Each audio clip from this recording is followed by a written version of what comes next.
Hi friends, मुठ्ठल Joshi. या व्हिडिओमध्ये आपण सरळ सेवा भरतीच्या संदर्भात एक नवीन जी-आर आजच प्रसिद्ध झालेला आहे. आता नेमका तो जी-आर कशा संदर्भात आहे, त्या जी-आरमध्ये काय सांगितलेलं आहे, ती सगळी माहिती आपण या व्हिडिओमध्ये पाहणार आहोत. व्हिडिओ शेवटपर्यंत पहा.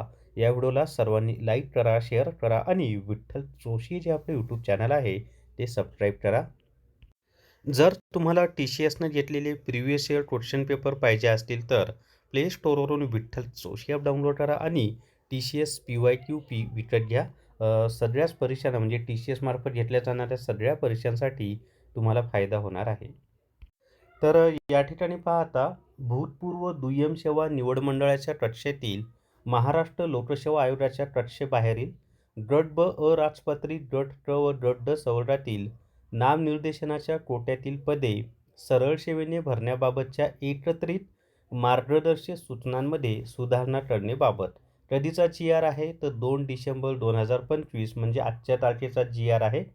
त्याच्यानंतर याचा संदर्भ कोणता आहे तर 4 मे 2022चा जी-आर आणि त्याच्यानंतर 21 नोव्हेंबर 2022चा जी-आर असे 2 संदर्भ याला त्यांनी दिलेले आहेत. आता पहा प्रस्तावनेमध्ये काय म्हटलेलं आहे. तर आधी ना मी तुम्हाला जी-आरमध्ये काय दिलं ते वाचून दाखवतो आणि शेवटी याचा अर्थ काय होतो ते व्यवस्थित समजून सांगतो. त्यामुळे ना व्हिडिओ शेवटपर्यंत पहा. तर भूतपूर्व दुय्यम सेवा निवड मंडळाच्या कक्षेतील महाराष्ट्र लोकसेवा आयोगाच्या कक्षेबाहेरील गट ब राजपत्रित गट क व गट ड सवर्गातील रिक्त पदे सरळ सेवेने महापरीक्षा पोर्टलमार्फत भरण्याबाबतची संदर्भातील दिनांक 4 मे 2022 रोजीच्या शासन निर्णयान्वये सर्वसमावेशक मार्गदर्शक सूचना निर्गमित करण्यात आल्या आहेत. उक्त शासन निर्णयातील परिषद क्रमांक 18 नुसार शासनाच्या म्हणजे इथं काय दिले की 4 मे 2022ला सरळ सेवा भरती कशी करण्यात यावी या संदर्भात मार्गदर्शक सूचना दिलेल्या आहेत. तर शासनाच्या विविध विभागांमध्ये परिषदेद्वारे होणाऱ्या भरती प्रक्रियेत तयार करण्यात आलेल्या निवड सूचीची कालमर्यादा 1 वर्षांसाठी किंवा निवड सूची तयार करताना ज्या दिनांकापर्यंतची रिक्त पदे विचारात घेण्यात आली आहेत त्या दिनांकापर्यंत यापैकी नंतर घडेल तोपर्यंत ग्राह्य असल्याचे नमूद केले आहे. म्हणजे निवड सूची ही 1 वर्षाची गृहीत धरलेली होती. पुढे पहा, परंतु अनेक वेळा प्रशासकीय कारणास्तव न्यायालयीन प्रक्रिया, निवडणुका व आचारसंहिता, कोविडसारख्या आपत्तीजन्य परिस्थिती, माजी सैनिक, खेळाडू, दिव्यांग उमेदवारांच्या विविध सेवाविषयक अटी व शर्ती विचारात घेणे, वैद्यकीय तपासणी प्रक्रिया तसेच नवीन पदभरती प्रक्रियेतील विलंब या कारणामुळे प्रतिष्ठा यादीतील पात्र उमेदवारांना संधी मिळण्यापूर्वीच निवड सूचीची मुदत संपुष्टात येते. यामुळे पात्र व गुणवत्ताधारक उमेदवारांचे नुकसान होत असून शासनालाही इतकी प्रक्रिया पार पाडल्यानंतरही पात्र उमेदवारांच्या सेवांचा लाभ घेता येत नाही. त्यामुळे अनेक पदे रिक्त राहून त्यासाठी पुनश्च सर्व निवड प्रक्रिया पार पाडावी लागते.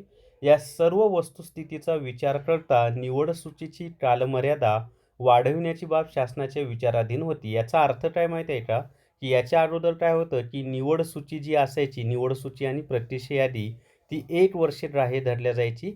परंतु अनेक कारणामुळं ते 1 वर्षे तसंच निघून जायचं आणि मग ती निवड सूची म्हणजे तिचा अर्थच राहायचा नाही आणि त्यामुळं विद्यार्थ्यांची निवड झालेली असतानासुद्धा त्यांना सेवेत घेतलं जायचं नाही.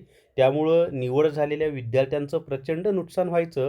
त्याचबरोबर शासनाचं सुद्धा नुकसान व्हायचं आणि त्यांना परत ती प्रक्रिया करावी लागायची. यासाठी आता त्यांनी काय शासन निर्णय घेतला आहे, हा विद्यार्थ्यांच्या हिताचा निर्णय आहे आणि हा निर्णय खरं म्हणजे आधीच घ्यायला पाहिजे होता.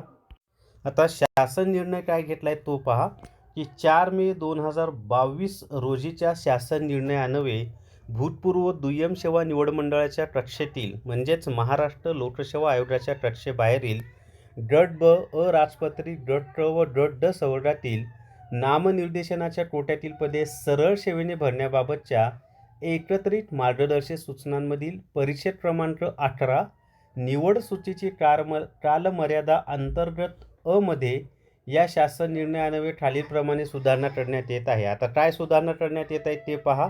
तर त्यामध्ये दिलेलं आहे, तर या ठिकाणी पहा, निवड समितीने तयार केलेली निवड सूची 2 वर्षांसाठी किंवा नवीन सूची तयार करण्यासाठी सेवा भरतीची जाहिरात देण्यात येईल त्या दिनांकापर्यंत यापैकी जो दिनांक आधी घडेल त्या दिनांकापर्यंत विधिग्राह्य धरेल. तसेच ही मुदतवाढ निवड सूची तयार करताना ज्या दिनांकापर्यंतची रिक्त पदे विचारात घेण्यात आली आहेत त्या पदांपुरतीच असेल. आता याचा अर्थ समजून घ्या की इथून पुढे जी निवड सूची असेल ना ती 2 वर्षांसाठी ग्राह्य असेल. म्हणजे 1 वर्षाने त्याला मुदतवाढ दिलेली आहे. पण हे अगोदरच्या नाही बरं का. आता जी नवीन भरती होईल त्यासाठी हे नियम लागू होतील. अगोदर जी भरती झाली ती झाली. पण आता नवीन ज्या जाहिराती येणार आहेत 2026 मध्ये त्या भरतीसाठी हे नियम लागू असणार आहेत आणि ही विद्यार्थ्यांच्या दृष्टीनं आनंदाची बाब आहे. खास करून असे विद्यार्थी ज्यांची निवड झालेली आहे आणि शासनाच्या चुकीमुळं किंवा संबंधित विभागाच्या गलथान कारभारामुळं निवड झालेली असताना सुद्धा असे बरेच विद्यार्थ्यांच्या बाबतीत दुर्दैवानं घडलेलं आहे की निवड सूचीमध्ये नाव असूनही 1 वर्ष पूर्ण झाल्यामुळं त्यांना सेवेत घेतलेलं नाही. उलट शासनाने ना आता ज्या विद्यार्थ्यांच्या बाबतीत मागच्या भरतीमध्ये असं झालेलं आहे ना त्यांचा सुद्धा विचार करावा अशी एक विनंती आहे शासनाला. पण आता भविष्यात तरी 2 वर्षापर्यंत त्यांनी काय केलेलं आहे की ही निवड सूची ग्राह्य मानलेली आहे. ही एक चांगली बाब आहे. तर या व्हिडिओमध्ये एवढीच माहिती. या व्हिडिओला सर्वांनी लाईक करा, शेअर करा आणि विठ्ठल जोशी जे आपलं यूट्यूब चॅनल आहे ते सबस्क्राईब करा. Thank you very much.